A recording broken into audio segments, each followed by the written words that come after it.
Magandang araw po sa inyo. Ako po si Asela. Ibinabahagi ko po sa inyo ang totoong nangyari sa amin noon. Hindi ko po makakalimutan ang mga gabing iyon sa lumang bahay ng lola namin. Nangyari po ito taong 1980 sa isang liblib na baryo sa Visayas. Noon po ay bakasyon, kaya kasama ko ang dalawa kong pinsan na sina Mario at Lisa. Ang tatay at nanay ko ay naiwan sa bayan dahil may trabaho, kaya kami lang ang ipinadala kay lola para magbantay sa kanya. Ang baryo po ay napapalibutan ng malalaking puno ng nyog, kawayan at saging. Malayo po ito sa bayan at ang daan ay halos puro lupa at putik. Ang bahay ni lola ay gawa sa kahoy, nakatirik sa tabi ng maliit na sapa. Malapit din ito sa masukal na kagubatan. Mataas po ang pagkakagawa ng bahay. May malaking poste na yari sa matigas na kahoy. Ang bubong ay pawid at sa paligid ng bahay ay puro damo at ilang puno ng mangga. Sa araw, karaniwan lang ang itsura ng bahay. Pero kapag lumulubog na ang araw, kakaiba ang pakiramdam na nararamdaman ko. Parang laging may nakamasida. Nung unang gabi pa lang namin doon, ramdam ko na agad ang mabigat na hangin. Tahimik ang paligid at tanging mga kuliglig at palaka lang ang maririnig. Sa labas ng bintana, makikita ang mga anino ng mga puno. Kapag humahampas ang hangin, parang may mga nilalang na gumagalaw sa dilim. Hindi ko masabi kung imahinasyon lang, pero iba ang kilabot na dulot nito. Si Mario ay laging tapang-tapangan. Ang sabi niya, wala daw sa masama sa bahay ni lola dahil matagal na itong nakatayo at sanay na siya sa baryo. Pero si Lisa, katulad ko, ay madaling matakot. Kapag naririnig niya ang kaluskos sa labas, napapatingin siya sa akin na parang naghahanap ng kasiguraduhan. Kinagabihan, bago kami matulog, nagkandado si lola ng lahat ng pintuan at bintana. Nagtataka ako noon kung bakit ganoon siya kaingat, gayong malayo naman ang bahay sa mga ibang tao. Ang sabi lang niya, basta para ligtas. Hindi niya na ipinaliwanag kung bakit. Pagsapit ng hating gabi, doon na nagsimula ang mga kakaibang ingay. Una ay ang malalakas na yapak sa bubong na parang naglalakad sa pawid. Hindi ko po alam kung tao ba o hayop, pero hindi normal ang bigat ng tunog. Sumunod ay ang pagaspas na parang pakpak ng malaking ibon. Tumigil ang lahat ng tunog ng kuliglig at biglang lumamig ang paligid. Si Lisa ay halos hindi makagalaw sa takot. Nakahawak lang siya sa kamay ko. Si Mario naman ay pilit na nagmamatapang, pero bakas din sa mukha niya ang kaba. Sa labas ng bintana, may kumaluskos na tila ba may naglalakad sa damuhan. Parang may mabigat na paa na unti-unting lumalapit. Kinabukasan, inakala kong panaginip lang ang lahat, pero may mga bakas ng paa sa lupa, malalaki at mahaba na parang hindi pangkaraniwan. Ang iba ay may marka ng kuko, at ang iba naman ay bilog na parang hayop. Sa paligid ng bahay, may mga natuyong dahon ng saging na tila ba ginutay-gutay. Doon nagsimula ang mga araw at gabi nga hindi kami mapakali. Kinabukasan, matapos ang unang gabi, hindi pa rin maalis sa isip ko ang mga bakas ng paa sa paligid ng bahay ni lola. Habang kumakain kami ng almusal, napansin kong tahimik lang si lola at parang wala sa loob. Halos hindi siya kumikibo, para bang may iniisip na malalim. Ramdam kong may alam siya na hindi niya sinasabi sa amin. Matapos kumain, initusan niya si Mario na mag-igib ng tubig sa sapa. Ako naman at si Lisa ay binili niyang wag lalayo ng bahay, habang si Mario ay wala. Pinilit kong tanungin si lola kung may kakaiba talagang nangyayari sa paligid. Hindi siya sumagot. Bagkus ay tumingin lang sa labas ng bintana na nakaharap sa kakahuyan.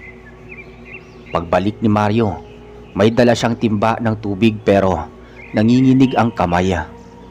Ang sabi niya, habang nag-iigib ay narinig niyang may umalulong ng aso. Pero hindi naman sa alulong ang dating. Masyadong mababa at matinis at parang hindi nanggagaling sa hayop. Nakita din daw niya na may malaking anino na nasa kabilang pampang ng sapa. Pero nang tumingin siyang muli ay wala na ito bigla. Maghapon hindi ako mapakali kahit may sikat ang araw. Tila ba laging may nakatago sa dilim ng mga puno. Ang mga ibon ay bigla na lang nagsisiliparan at ang hangin ay umihip ng malamig. At sa tuwing nakatingin ako sa kagubatan, para bang may mga matang nakamasid mula sa dilim.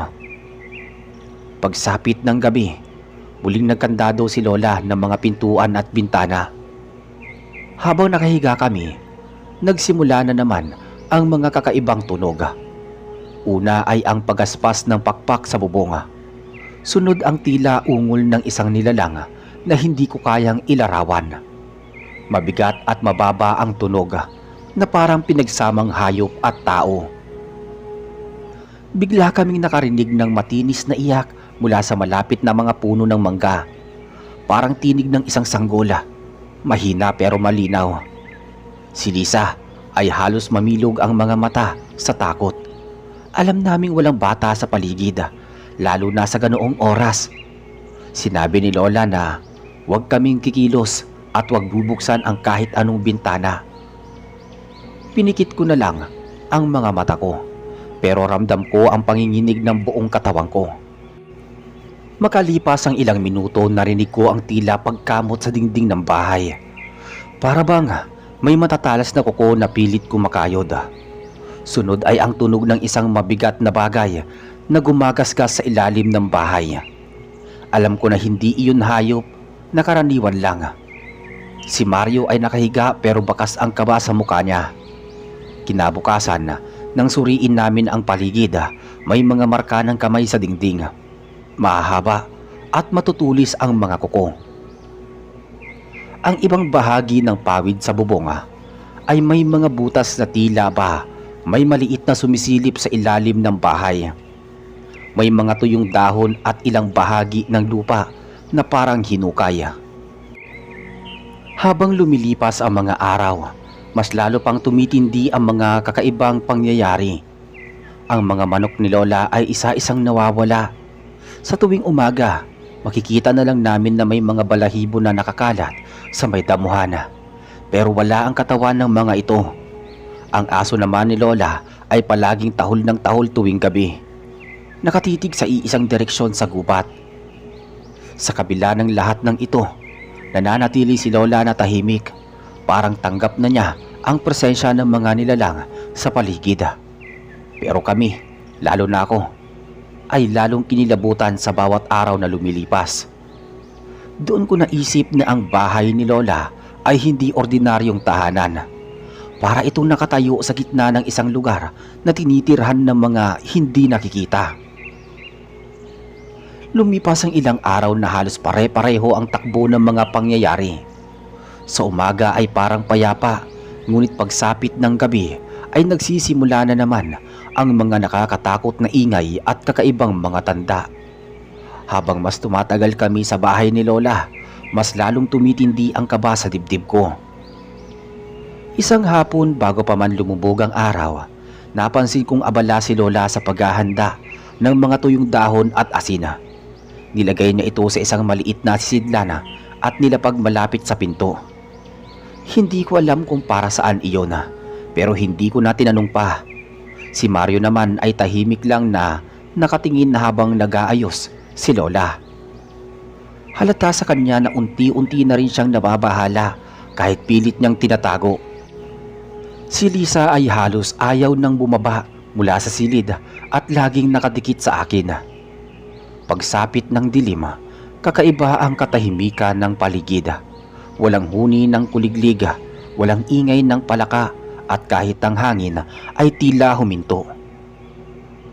Habang nakahiga kami, bigla na lang lumamig ang paligid na para bang may dumaan na malamig na hangin. Sa loob mismo ng bahay, napapikit ako at sinubukang huwag gumalaw. Maya-maya, narinig ko na naman ang pamilyar na kaluskos mula sa ilalim ng bahay. Mabigat, mabagal, at parang may humahaplos sa mga sahig na tabla gamit ang matatalas na kuko. Ang aso ni Lola ay muling tumahol ng malakas, ngunit agad ding tumigil na parang may pinatahimik. Kasunod nito ay ang nakakapangilabot na tunog ng isang tinig. Hindi na iyak ng sanggol ang naririnig namin, kundi isang boses ng babae. Mahina, paanas at parang tinatawag kami mula sa labas. Hindi malinaw ang mga salita ngunit sapat para magdulot ng kilabot. Ang boses ay nagmumula sa malapit sa mga puno ng mangga at unti-unti itong lumalapit. Habang nakikinig ako, biglang may malakas na kalabog sa may bubonga. Para bang may bumagsak na mabigat na nilalang. Sinundan ito ng pagaspas ng malakas na pakpak. Ang pawid ay umuuga at bawat galaw ay parang may pilit na bumubutas para makapasok. Si Lisa ay halos hindi makahinga sa sobrang takot. Nakadapa siya sa may sahig at nagtatakip ng tenga.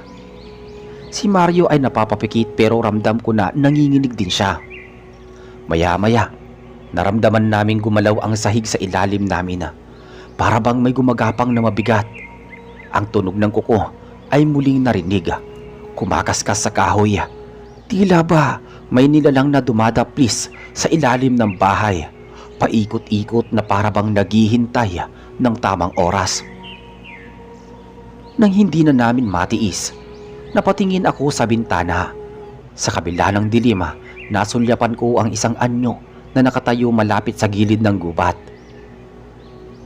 Hindi ko malinaw na nakita ang muka, ngunit ang katawan ay matangkad at payat.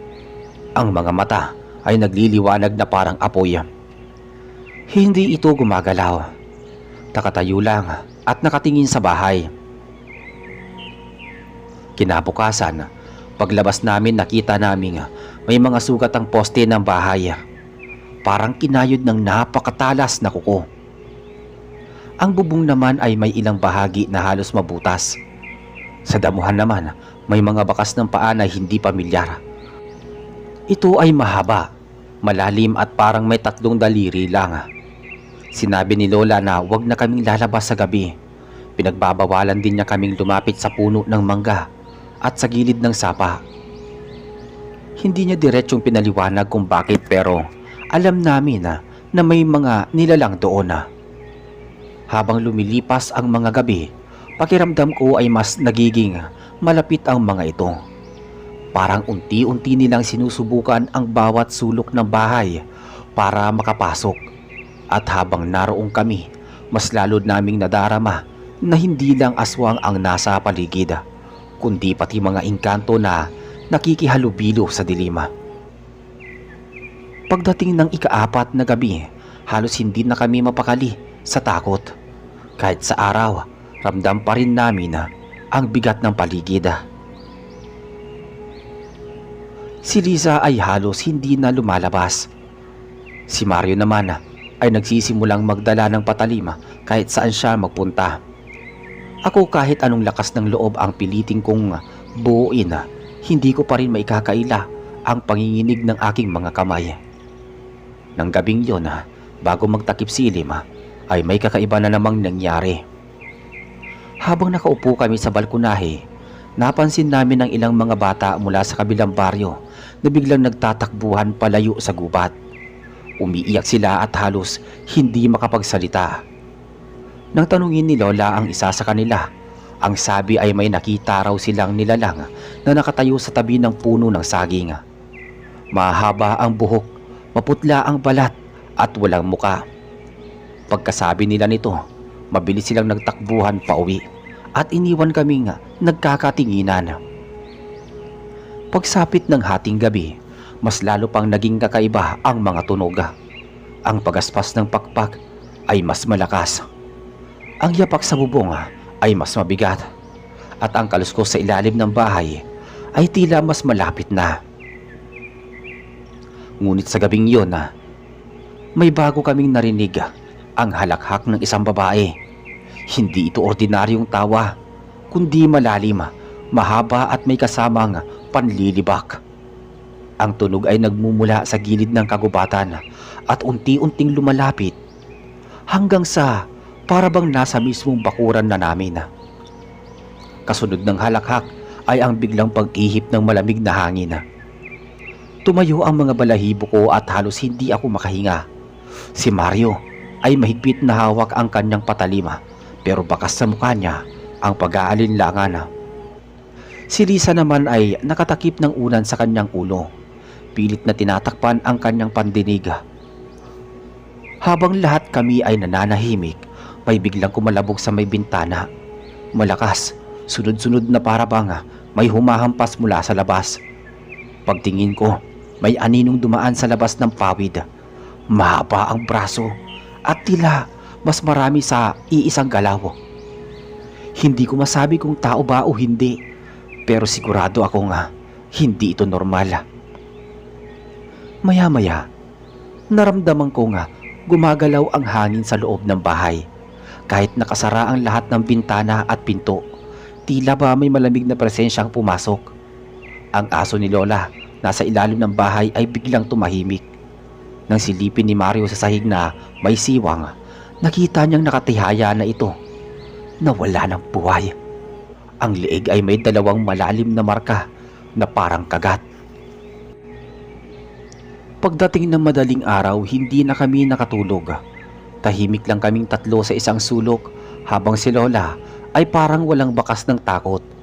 Alam naming may alam siya ngunit hindi niya sinasabi ng direkta. Tila ba mas mabuti raw na wag na naming alamin. Kinabukasan lumabas ako upang mag-igib ng tubig sa sapa. Kahit labag sa loob ko, habang nag-iigib ako, napansin kong may nakaupo sa kabilang pampang. Isang babae, nakaputi, nakayuko at mahaba ang buhok. Hindi ko makita ang muka, ngunit ramdam ko ang malamig niyang presensya. Nang iglap na iyon, bigla siyang tumayo at tumalikod. Sa sobrang bilis ng kanyang galaw, parang bigla na lang siyang nawala sa hangin. Naiwan akong nakatayo at nanginginig. Halos hindi makagalaw ang katawan. Doon ko naisip na hindi lang aswang ang nakapaligid sa bahay ni Lola. Meron talagang mga engkanto ring nakikisalamuha sa amin. At ang pinakamasaklap, alam nilang naroon kami. Pagkatapos ng nakita ko sa sapa, hindi na ako mapakali. Kahit nakabalik na ako sa bahay, para pa rin akong sinusundan ng malamig na presensya ng babaeng nakaputi. Si Mario, napansin na namumutla ko at nanginginig, pero hindi ko masabi ang lahat ng detalye. Ang isip ko ay paulit-ulit na bumabalik sa itsura ng babaeng iyon. Walang mukha, mahaba ang buhok at bigla na lang naglaho na parang usok.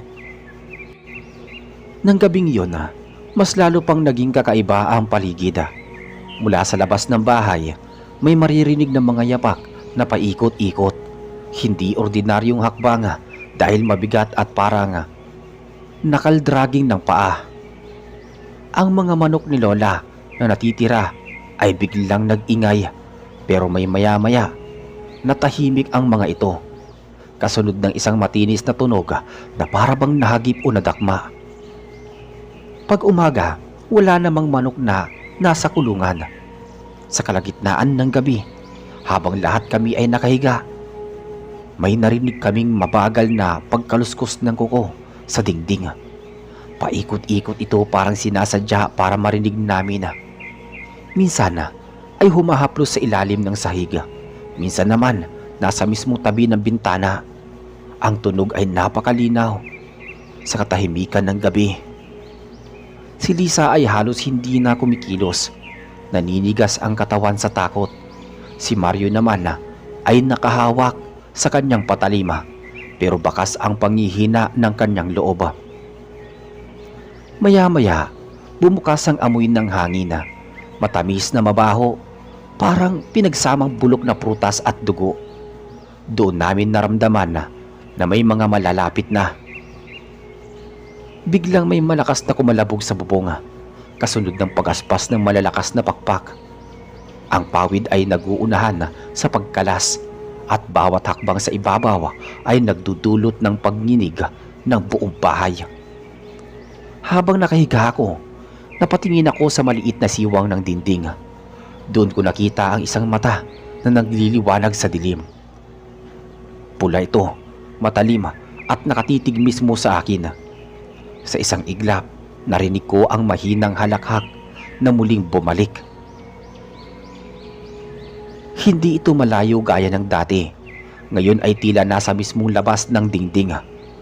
Kinabukasan, nakita naming mas marami ang marka ng kuko sa paligid ng bahay. Ang mga poste ay may mga malalalim na sugat at sa lupa ay may bakas muli na parang hindi galing sa tao. May 3 daliri ito, mahahaba at nakalubog sa malalim na putik. Sa tabi ng sapa naman nakita rin namin may mga bulaklak na nagdilaw at nagtuyo bigla. Kahit kahapon ay sariwa pa. Si Lola sa halip na magpaliwanag ay naglagay ng asin sa mga pintuan at bintana. May dahon din siyang isinabit sa bawat sulok ng bahay. Hindi ko alam kung anong klaseng dahon pero ramdam ko na iyon ay panangga laban sa mga nilalang na iyon. Ang katahimikan sa mukha ni Lola ay parang may pinagtitibayan na hindi niya kayang sabihin ng diretso sa amin. Nang sumunod na gabi muli, nagsimula na ang pinakamatinding pangyayari. Habang lahat kami ay nakaupo at nagbabantay, biglang tumigil ang lahat ng tunog sa paligid. Ni isang kuliglig o palaka ay walang narinig muli. Ang katahimikan ay parang naghahanda sa isang bagay na paparating. Maya-maya biglang may malakas na kalabog sa likod ng bahay. Pagkatapos ay sunod-sunod na kalabog sa bubong, sa dingding at sa ilalim ng sahig ulit. Parang sabay-sabay na dumarating ang mga nilalang. Ang bahay ay tila pinapalibutan nila. Sa bawat direksyon may maririnig kaming ungol, pagaspas at mga yabaga. Si Mario ay halos hindi na makagalaw sa kanyang kinauupuan at si Lisa ay umiiyak ng tahimik. Ako naman ay hindi na alam kung saan ako titingin dahil pakiramdam ko ay bawat sulok ng bahay ay may nakamasid sa amin. At sa gitna ng lahat ng ito, isang mahaba at malakas na sigaw ang pumunit sa katahimikan. Isang sigaw ng babae mula sa mismo sa loob ng kagubatan. Ang tunog nito ay puno ng galit at bighati na para bang may nilalang na hindi basta-basta umaalis. Kinabukasan habang nakaupo kami sa balkonahe, napansin namin kakaiba ang itsura ng paligid. Ang mga halaman sa gilid ng bakuran ay tila natuyo bigla. Ang mga puno ng saging ay parang nalalanta kahit walang bagyo. Ang sapa na dati malinaw ang agos ay naging malabo at mabaho ang amoy. Para bang ang mismong kalikasan sa paligid ay unti-unting naapektuhan ng presensya ng mga nilalang. Si Lola ay natahimik lang, ngunit nakita ko siyang palihim na naglalagay ng mga alay sa ilalim ng puno ng mangga. Ito ay kanin, itlog at kaunting bigas. Hindi ko alam kung para kanino iyon pero ramdam ko rin na hindi iyon simpleng gawain. Hindi na ako nagtanong pa dahil parang mas lalong nakakatakot kapag nalaman ko ang totoo. Kinagabihan muli na namang bumigat ang paligid. Habang nakahiga kami, bigla na lang ulit may malamig na hangin na dumaan sa loob ng bahay kahit sarado lahat ng pinto ulit. Ang lamig ay dumidiretso sa balat ko at halos hindi ako makahinga sa bigat ng pakiramdam. Maya-maya narinig namin ang mga yapak doon sa labas. Mabagal, mabigat at parang paikot-ikot na naman sa buong bahay. Sa kabila ng dilim may nakita kong anyo sa siwang ng dingding. Isa na namang babae, nakaputi, nakatayo sa gitna ng bakuran. Mahaba din ang buhok at nakatungo ang ulo. Hindi ko muli makita ang kanyang muka pero ang kanyang kamay ay nakalaylay ng mahahaba. Halos sumayad sa lupa. Hindi siya gumagalaw. Nakatayo lang. Nakaharap sa bahay namin. Maya-maya, narinig namin ang boses ng babae. Malapit, malambing pero nakakatakot. Parang inaawit ang kanyang mga salita, ngunit hindi maintindihan ang sinasabi. Ang boses ay unti-unting lumapit hanggang sa marinig namin ito mismo sa mismong gilid ng dingding. Sa isip ko baka iyon ang engkanto na nakita ko sa sapa. Kasunod ng kanyang boses, biglang may malakas na kalabog sa bubong at doon sa loob ng katahimikan may narinig kaming ungol na malalim. Hindi tao, hindi rin hayop. Ang tunog ay parang galing sa malaking nilalang na gutom na gutom. Pagmulat ko nakita ko nga may aninong dumaan sa labas ng bintana. Malaki, nakayuko at mabilis na gumagalaw. Sinundan ito ng mga yapak na parang nagmamadali. Ilang saglit pa, lumakas ang amoy ng bulok na dugo sa paligid. Ang sikmura ko ay nanikip at halos sumuka ako sa sobrang baho. Nang sumilip ako muli sa siwang, doon ko nasilaya ng isang mata. Pula, matalim at tila naglalagablab. Nakatitig ito sa diretso sa akin. Halos mabasag ang dibdib ko sa lakas ng tibok ng puso. At sa isang iglap, narinig ko ang sabay-sabay na paghalakhak ng mga babae. Mga boses na galing sa iba't ibang direksyon. Alam ko na hindi lang iisang aswang at engkanto ang nakapaligid sa bahay ni Lola. Marami sila at ngayong gabi mas lalo silang nagiging mapangahas. Sa umaga hindi na nakakapagtaka na may mga bakas ng kaguluhan sa paligid. Sa bubong may malaking butas na pilit binabalot ni Lola ng bagong pawid. Sa dingding mas lumalalim na ang gasgas at sa bakuran ang mga halaman at damo ay parang nilanta ng init. Kahit hindi naman tag-init nung oras na yun. Ang sapa naman ay mas lalo pang nagdilim at tila may mga mantsa ng dugo na lumulutang sa ibabaw. Si Mario ay nagsimulang magtanong kay Lola kung bakit hindi siya nagsasabi ng buong katotohanan. Pero gaya ng dati, tahimik lang siya at parang ayaw pag-usapan ang lahat. At tanging sinasabi lang niya ay huwag kaming lalapit sa puno ng mangga, huwag lalabas kapag gabi at huwag magbubukas ng kahit anong pinto o bintana kapag may kumatok o tumawag mula sa labas. Dumating ang ikapitong gabi namin doon at iyon ang pinaka nakakakilabot bago pa man maghating gabi. Bigla na lang nagsimulang humuni ang hangin. Hindi ito normal na simoy, kundi malakas na malamig na parang may dalang mabigat na presensya. Paulit-ulit naming nararamdaman ang mga bagay na yon. Ang buong paligid ay tahimik, pero sa katahimikan ay may naririnig kaming may hinang bulong. Maya-maya, biglang may malakas na kalabog sa mismong harap ng pinto. Sunod-sunod parang may pumapalaw ng mabigat na bagay. Kasabay nito may boses ng babae mula sa labas. Malinaw, malambing at parang kilala kami. Ang boses ay tumatawag ng aming mga pangalan. Isa-isa. Una ay si Mario, sumunod ako at sa huli si Lisa. Ang dugo ko ay nanlamig. Paano nila nalaman ang pangalan namin? Ni minsan hindi kami lumabas ng bahay para makisalamuha sa ibang tao. At lalo pang nakakatakot ang boses na iyon. Tunog ng mismong ina namin. Kahit alam naming nasa bayan siya at hindi maaaring naroon. Habang nagpapatuloy ang boses na pagtawag, bigla kaming nakarinig ng pagkaskas ng kuko sa loob ng bubong. Hindi na ito sa ibabaw, kundi para bang nasa pagitan ng pawid at kisame. Ang tunog ay mabilis, paikot at tila ba naghahanap ng daanan para makapasok. Kasabay nito, nakita kong unti-unting bumukas ang isang siwang sa may dingding. Doon muling sumilip ang mapupulang mga mata, ngunit ngayon hindi lang isa kundi tatlo. Nakatitig sila diretso sa amin.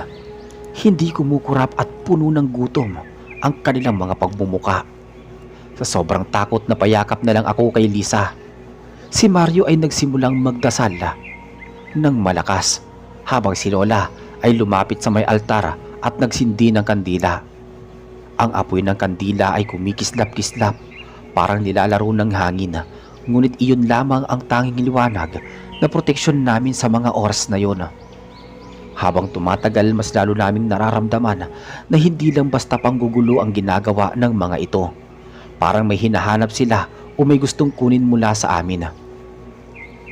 At sa puntong iyon, napagtanto ko na baka Hindi lang ang bahay ni Lola ang tinitirhan nila. Baka mismong lupa kung saan ito nakatayo ay kanilang teritoryo. Nang matapos ang matinding kalabog at bulong mula sa labas, biglang nagkaroon ng katahimikan. Ngunit ang katahimikan na iyon ay mas nakakatakot kaysa sa lahat ng narinig namin. Parang lahat ng nilalang ay sabay-sabay tumigil at naghintay. Sa bawat pahinga namin, ramdam ko ang bigat ng paligid. Si Lola ay nakaluhod pa rin sa harap ng altar. Mahigpit ang hawak sa rosaryo. Si Mario ay nananatiling nakabantay, pawis na pawis at kahit malamig ang paligid. Si Lisa naman ay nanginginig at halos hindi na kumikilos. Ako pilit kong pinapakalma ang sarili ko. Ramdam kong hindi ko na kayang itago ang takot. Maya-maya, nakarinig kami ng mabagal na yabag mula sa labas ng bahay. Hindi ito katulad ng mabilis na hakbang ng mga nilalang kagabi. Ito ay mabigat, mabagal at parang sinasadya ang bawat pag-apak. Bawat yabag ay kumakalabog sa lupa at nararamdaman namin ang pagninig ng sahig. Sa tapat ng bahay, may liwanag mula sa buwan na tumatama sa bakuran. Doon namin nasilayan ang isang anino na dahan-dahang lumalapit. Ang anino ay hindi malinaw ngunit malinaw ang mahahabang braso. Baluktot ang katawan. Habang papalapit ito, napansin naming lumiliit at lumalaki ang anyo. Parang hindi matukoy kung tao o hayop. Kasabay nito, sa ilalim ng bahay ay may muling nag-umpisang kumaluskos. Ngunit ngayon ay mas malakas, mas mabilis at para bang mas marami silang naroroon. Ang buong sahig ay parang kinikilabit ng daan-daang kuko. Bigla na lang isang bahagi ng dingding ang halos mabiyak. Dahil sa lakas ng kalabog mula sa labas, ang mga bitak ay nagpakita ng matutulis na kuko at pilit na pumapasok.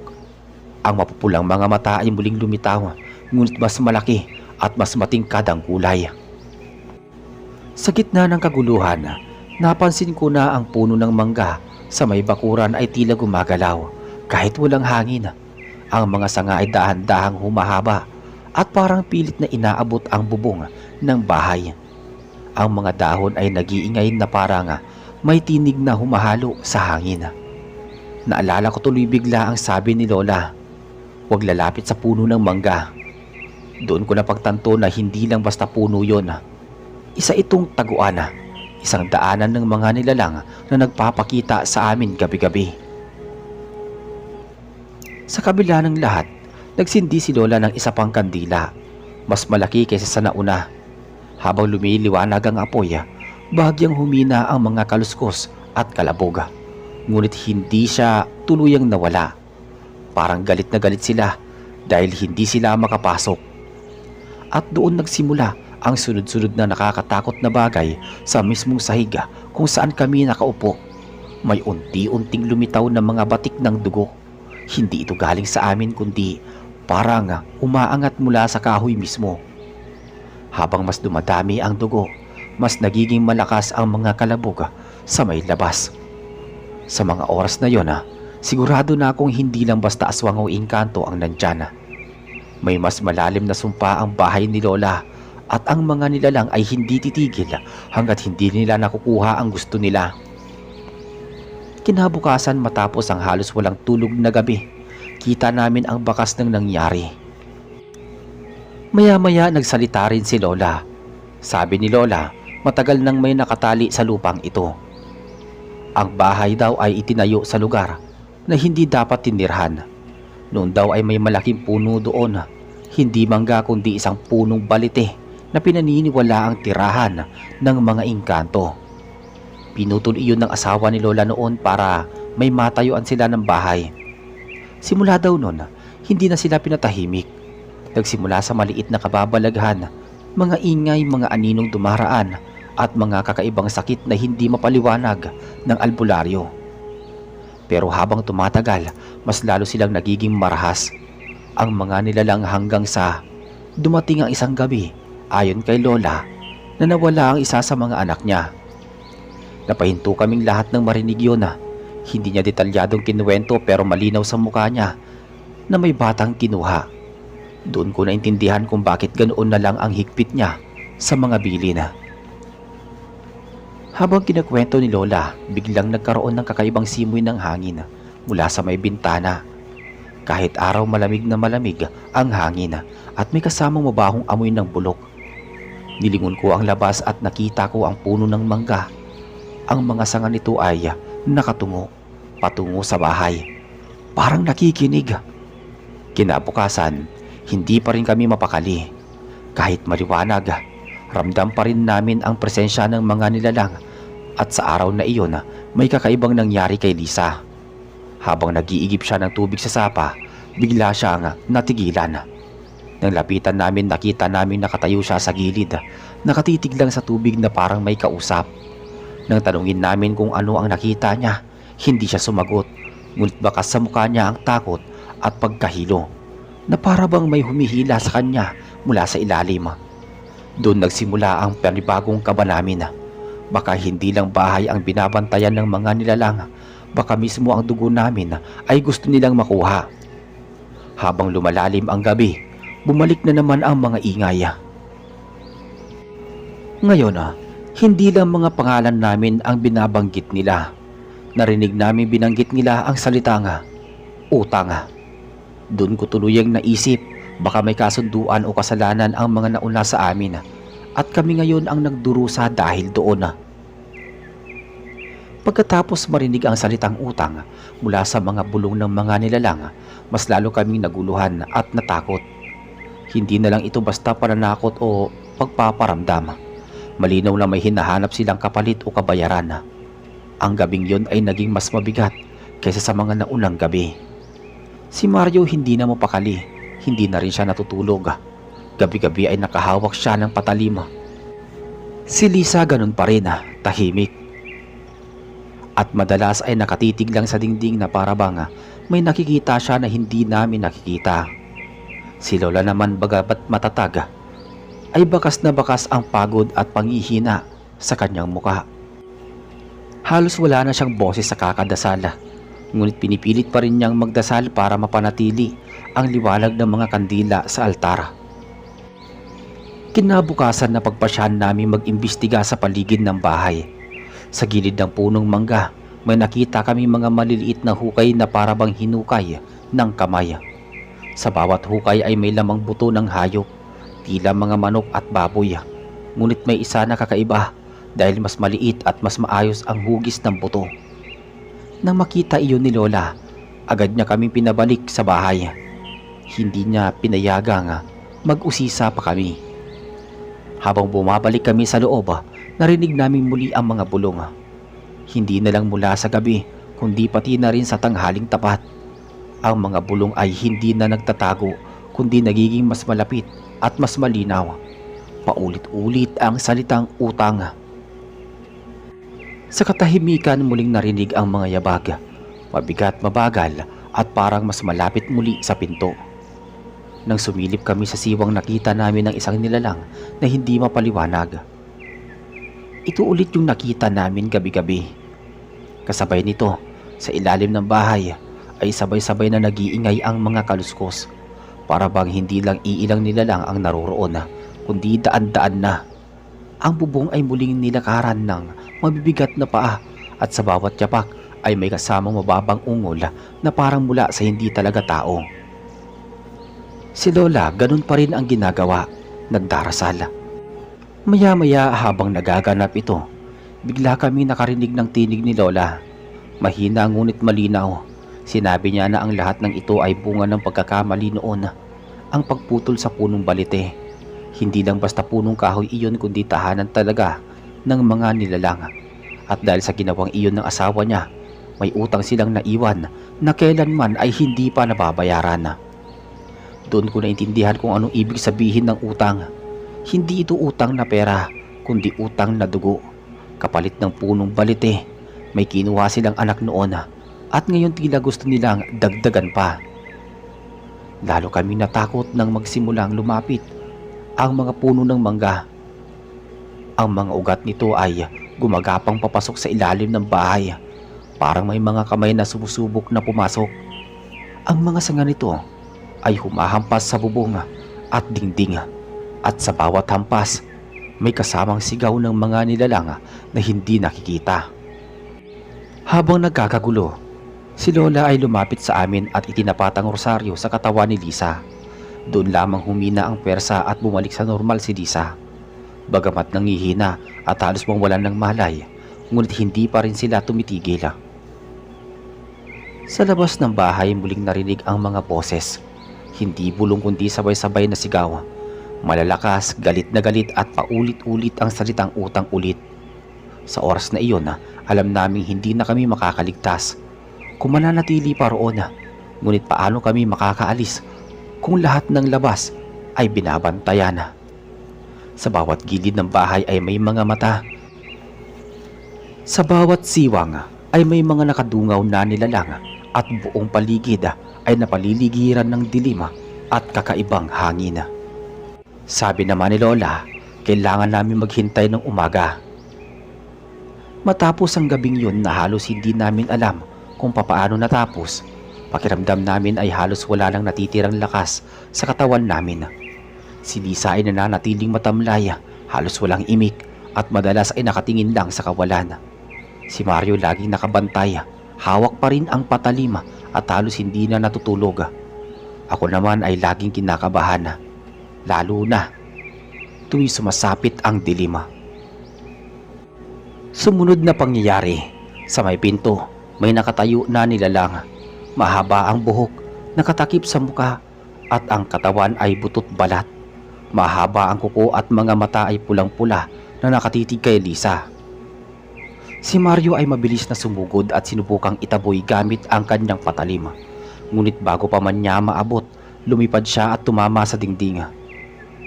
Nawalan siya ng malay at duguan ang kanyang noo. Ako naman ay halos hindi makagalaw sa sobrang takot. Si Lola ay humarang sa harap ni Lisa, hawak ang rosaryo at tinutok sa nilalang. Ngunit sa halip na umatras, lalo itong lumapit. Nagsalita ito. Ang tinig nito ay mababa at malalim. At sinasabi niyang, "Utang, dugo." Sa oras na iyon, biglang sumigaw si Lola. Hindi dahil sa takot kundi dahil sa isang desisyon. Sinabi niya na siya na ang kapalit. Siya ang magbabayad sa utang. Lumapit siya sa nilalang at hindi na namin mapaliwanag ang mga paraan para bang tinanggap na ng mga nilalang ang alok niya. Ang katawan ni Lola ay biglang naghina. Bumagsak siya sa may sahig at mabilis na tumanda ng todo ang anyo niya. Kasabay ng pagbagsak ni Lola ay ang biglaang paglaho ng mga nilalang. Ang mga ingay ay tumigil, ang hangin ay bumalik sa normal at ang bahay ay muling natahimik. Ang mga ugat ng puno ng mangga ay umatras. Ang mga mata sa mga siwang ay naglaho at ang mga bulong ay hindi na muling narinig. Kami ni Mario at Lisa ay naiwan. Naiwan kami sa loob ng bahay. Yakap-yakap ang malamig na katawan ni Lola. Hindi na siya muling nagising, ngunit sa kanyang sakripisyo, natigil ang mga nilalang at natapos ang sumpa ng bahay. Kinabukasan pinili naming umalis na sa lugar na iyon. Iniwan namin ang bahay at ang lahat ng alaala ng gabing yun. Ngunit hanggang ngayon, dala ko pa rin ang takot at ang bigat ng karanasang iyon. At iyon ang dahilan kung bakit hindi ko muling binalikan ang bahay ni Lola. Sa tuwing naiisip ko ang mga nagaganap at kaganapang iyon, bumabalik ang mga bulong, ang mga mata sa dilim at ang malamig na hangin na dumadampi sa balat. Ang bahay na iyon ay hindi na basta bahay, kundi isang paalala na may mga utang na hindi kayang bayaran ng kahit sino, maliban sa sariling dugo.